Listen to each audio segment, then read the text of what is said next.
Hello and welcome everybody to another episode of Books in Bytes. Today, we're diving into a book that's it's as unsettling as it is fascinating. Thomas Ligotti's The Conspiracy Against the Human Race. Now this isn't your typical horror novel. It's more like a philosophical grenade. Hmm. Tossed into our comfy assumptions about consciousness and the meaning of life. Yeah, you're absolutely right. This book is less about jump scares and more about the existential dread that comes from, simply existing Yeah. as a self-aware being in a universe that just doesn't care. And Ligotti's main argument is that consciousness itself is like a cosmic error, Yeah. leading to suffering and anxiety and, a constant awareness of our own mortality. Right from the start, Ligotti throws down the gauntlet, comparing humans to puppets, aware of our movements but clueless about, I would from come the strings. And he explores how we try to cope with this terrifying reality, highlighting the ways we distract ourselves. We cling to belief systems or even trying to sublimate our anxieties through art and creation. But he argues that these are ultimately futile attempts to paper over the cracks in our existence. And he dives deep into the nature of suffering, arguing that it's not something to be avoided, but rather an inherent part of the human condition. He even suggests that there's a strange irony to happiness.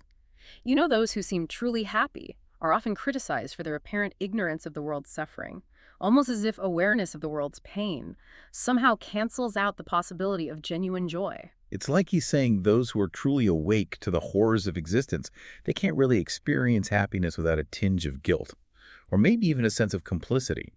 This leads him to explore the idea of disillusionment.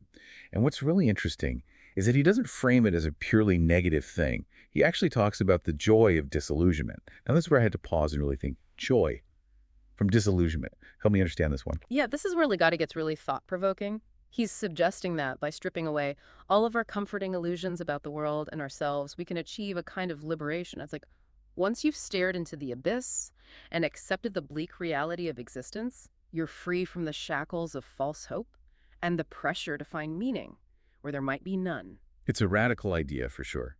It's almost like he's saying the only way to truly live is to embrace the meaninglessness of it all. Which brings us to one of the most striking and disturbing ideas in the book, the concept of the last Messiah. Now, he's introduced in a short story by Ligotti, but the idea permeates the whole book. This Messiah arrives not with promises of salvation or eternal life, but with a message of self-annihilation as the only true escape from suffering. And this is where Ligotti connects back to the book's title, The Conspiracy Against the Human Race. He's suggesting that the very act of perpetuating life, of bringing more conscious beings into this world of suffering, is the ultimate conspiracy. And that may be the most compassionate act, would be to just stop the cycle. It's a chilling thought, but it really gets to the core of his philosophy. He's not necessarily advocating for mass suicide or anything like that.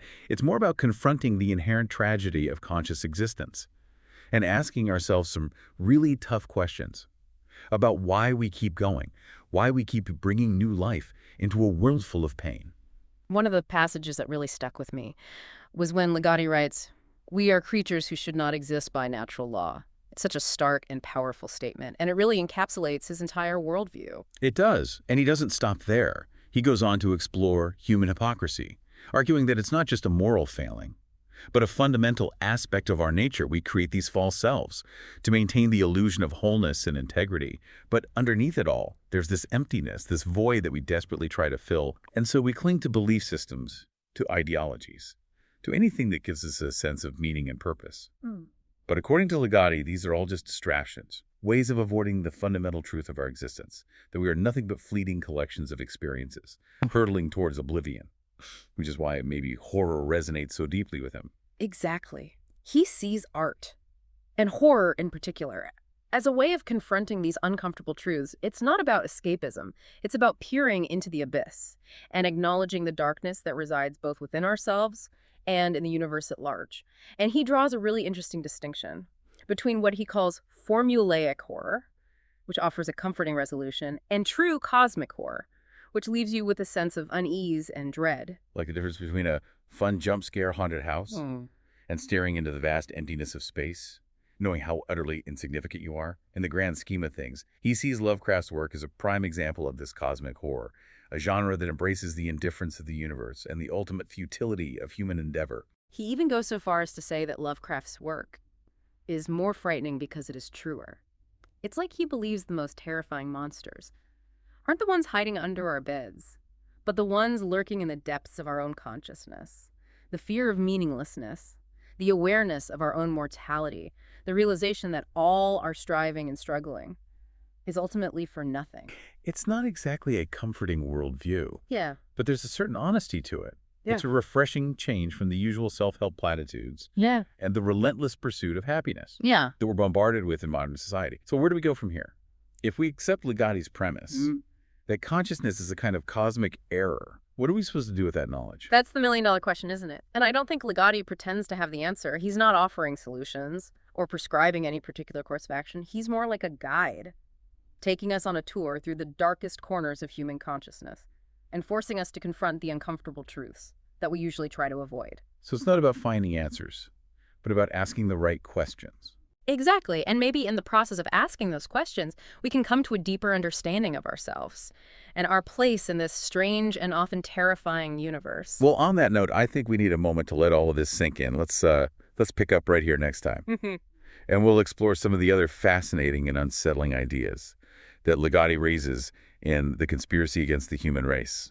And Ligotti, he doesn't shy away from exploring, those darker corners. In fact, he seems to revel in them. One of the things that really struck me was his discussion of how our awareness of death, shapes our entire existence. It's not just a fear of dying. It's this underlying anxiety that colors every experience, every relationship, every ambition we have. It's like knowing the party's going to end eventually. Makes it hard to really enjoy it, right? But I also wonder, isn't that awareness of our mortality part of what makes life precious? The fact that it's finite, that it won't last forever, doesn't that make every moment more valuable? That's the classic argument, and it's one that Ligotti directly challenges. He argues that our awareness of death doesn't make life more precious. It makes it fundamentally absurd.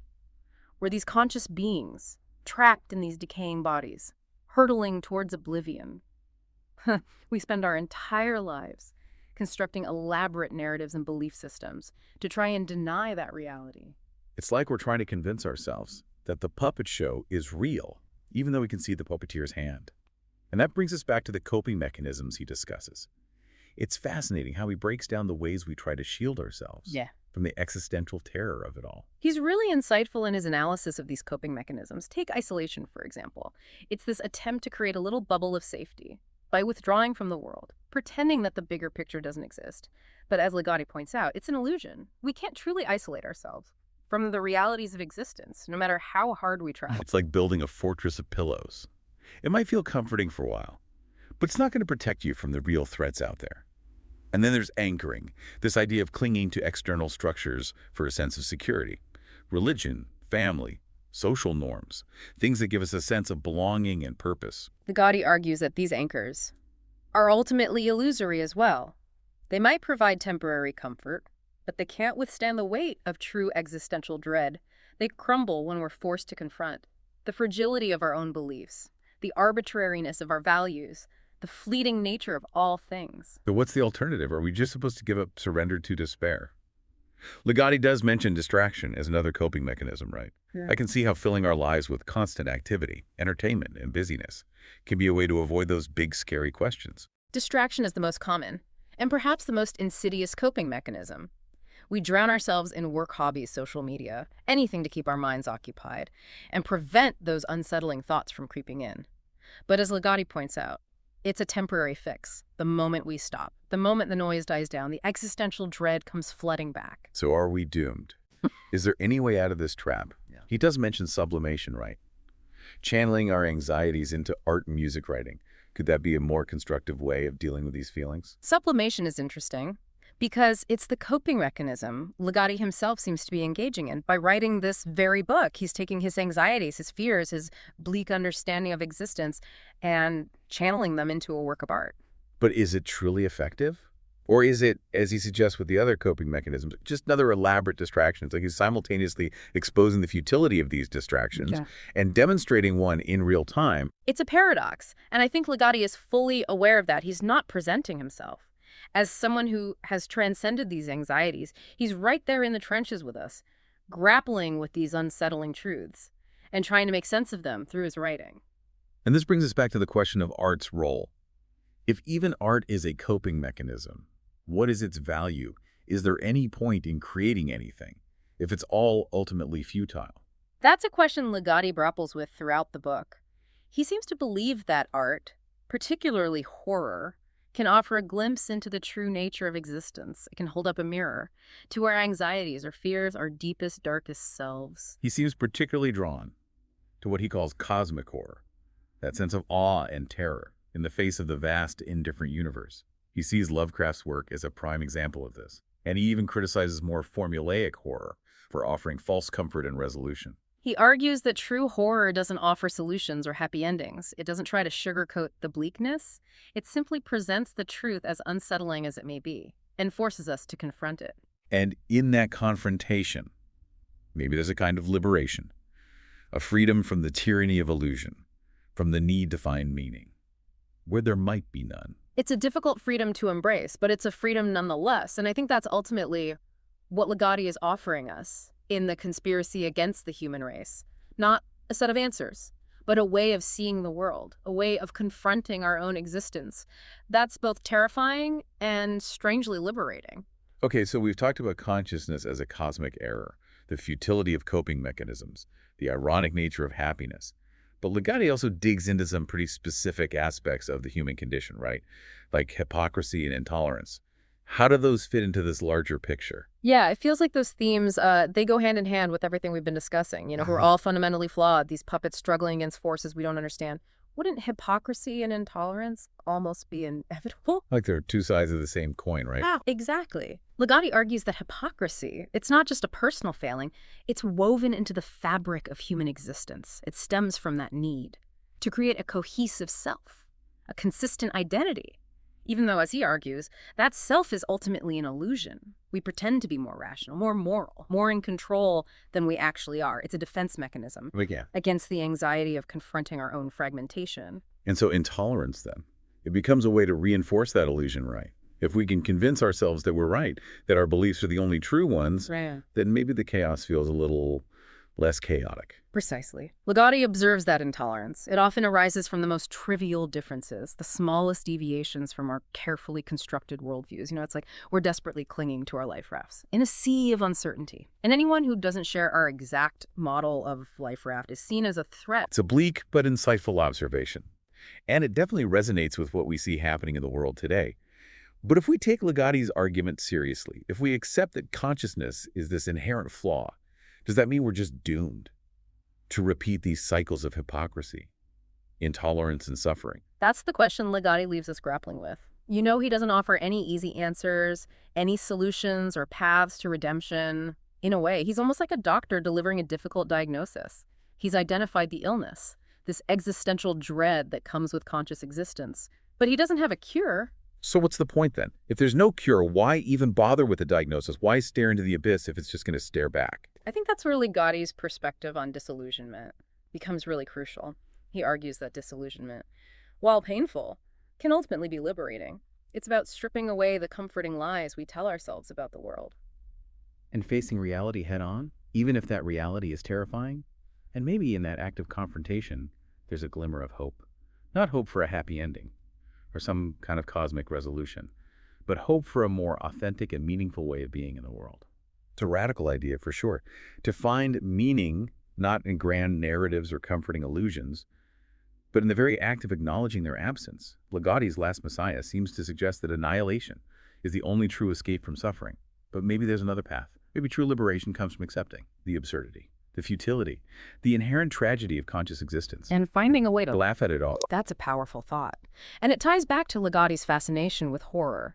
Maybe by confronting our deepest fears, by acknowledging the darkness within ourselves and the universe at large, we can somehow transcend them, not conquer them, but come to terms with them, coexist with them, even find a strange kind of beauty in their presence.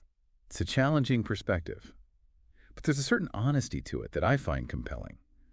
The Conspiracy Against the Human Race is not a book for the faint of heart. It's a book that will make you question everything you thought you knew about yourself and the world around you. But if you're willing to take that journey, to confront those uncomfortable truths, it might just change the way you see everything. It's a book that stays with you long after you finish reading it. And whether you agree with Ligotti's conclusions or not, there's no denying the power and originality of his thinking. He forces us to confront the big questions, the ones we usually try to avoid.